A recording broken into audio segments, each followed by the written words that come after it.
20 साल पहले छोटे से रामनाथ बाजार से हरा भरा तोता लेकर आया था।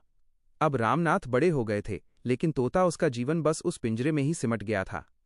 एक शाम रामनाथ जी थके हारे आंगन में कुर्सी पर बैठे थे।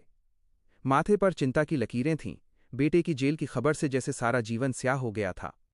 पास ही पिंजरे में बैठा तोता अपनी चोंच से छड़ियों को सहला रहा था।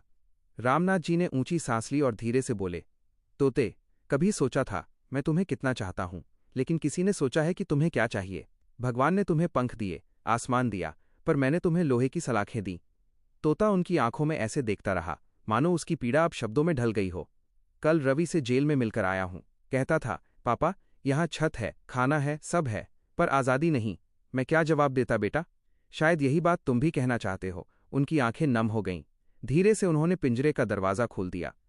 जा बेटा, उड़ जा। तेरा आसमान तेरा इंतजार कर रहा है। मेरे बेटे के लिए मैं कुछ नहीं कर सका, पर तेरे लिए कर सकता हूं।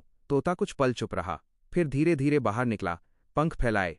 एक बार रामनाथ जी की ओर देखा, जैसे कह रहा हो, धन्यवाद। उसने पंख फैलाए और फड़फड़ाता हुआ खुले आकाश की ओर उड़ गया। आंगन में एक खालीपन जरूर था, पर रामनाथ जी के दिल में एक भारी बोझ उतर गया था। वे आसमान की ओर देखते हुए बोले, माफ कर देना दोस्त, अब कभी तुम्हारे पंखों की आज़ादी नहीं छीनूंगा। उस दिन पहली बार रामनाथ जी ने आज़ादी का असली एहसास समझा और भीतर तक सुकून मिला। उनके आंसुओं में पश्चाताप भी था और किसी पुराने बंधन के टूटने की खुशी भी।